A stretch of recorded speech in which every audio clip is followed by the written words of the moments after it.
Assalamualaikum warahmatullahi wabarakatuh. Saya Revita Chandra Puji Rahayu. Saya dari Prodi S1 Keperawatan semester 3. Di sini saya akan menjelaskan tentang konsep komunikasi terapeutik. Konsep komunikasi terapeutik yaitu komunikasi dalam pelayanan dan asuhan keperawatan adalah hal yang paling esensial.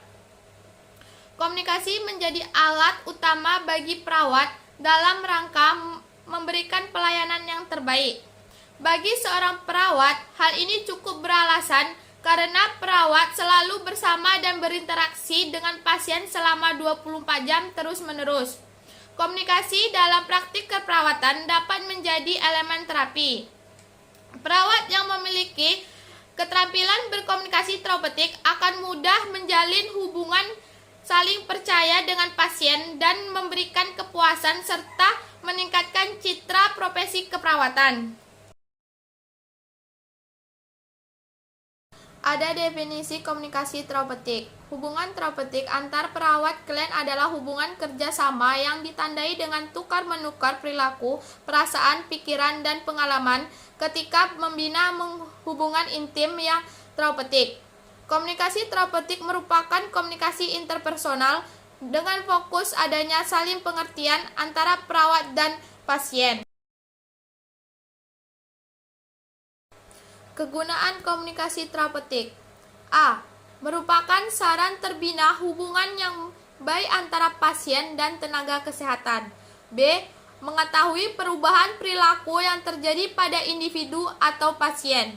C. Mengetahui keberhasilan tindakan kesehatan yang telah dilakukan. D. Sebagai tolok ukur kepuasan pasien. E. Sebagai tolok ukur komplain, tindakan, dan rehabilitas. Tujuan komunikasi terapeutik. Tujuan komunikasi terapeutik terdapat dari 4 tujuan, yaitu yang pertama, membantu mengatasi masalah pasien untuk mengurangi beban perasaan dan pikiran. Yang kedua, membantu mengambil tindakan yang efektif untuk pasien. Yang ketiga, memperbaiki pengalaman emosional pasien. Yang keempat, mencapai tingkat kesembuhan yang diharapkan.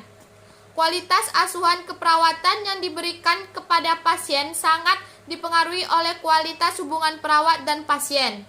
Apabila hubungan perawat tidak memperhatikan hal ini, hubungan perawat dan pasien tersebut bukanlah hubungan yang memberikan dampak terapeutik yang mempercepat kesembuhan pasien, tetapi hubungan sosial biasa. Komunikasi sebagai elemen terapi. Apakah Anda mengetahui bahwa komunikasi yang kita lakukan sebagai perawat dapat memberikan efek terapi? Nah, saya jelaskan. Komunikasi sebagai elemen terapi mempunyai makna bahwa komunikasi yang dilakukan oleh perawat adalah mempunyai tujuan tertentu atau memberikan efek penyembuhan buat pasien. Komunikasi ini adalah salah satu alat yang paling esensial bagi seorang perawat. Dengan komunikasi ini terdapat ada dua verbal ataupun non-verbal. Perawat dapat memberikan kesembuhan buat pasien. Perbedaan komunikasi terapeutik dan komunikasi sosial. Komunikasi terapeutik berbeda secara spesifik dengan komunikasi sosial. Komunikasi terapeutik dalam konteks berhubungan saling membantu. Menurut Taylor, Lillis, dan Leomond 1989 adalah hubungan saling membantu antara perawat dan pasien yang berfokus pada hubungan untuk memberikan bantuan yang dilakukan oleh perawat kepada pasien yang membutuhkan pencapaian tujuan. Dalam hubungan saling membantu ini, perawat berperan sebagai orang yang membantu dan pasien adalah orang yang dibantu. Sedangkan sifat hubungan adalah hubungan timbal balik dalam rangka mencapai tujuan pasien. Prinsip dasar komunikasi terapeutik. Ada beberapa prinsip dasar yang harus dipahami dalam membangun dan mempertahankan hubungan yang terapeutik. Yang pertama, hubungan perawat dan pasien adalah hubungan terapeutik yang saling menguntungkan. Hubungan ini didasarkan pada prinsip humanity of nurse and client. Kualitas hubungan perawat dan pasien ditentukan oleh bagaimana perawat mengidentifikasikan dirinya sebagai manusia.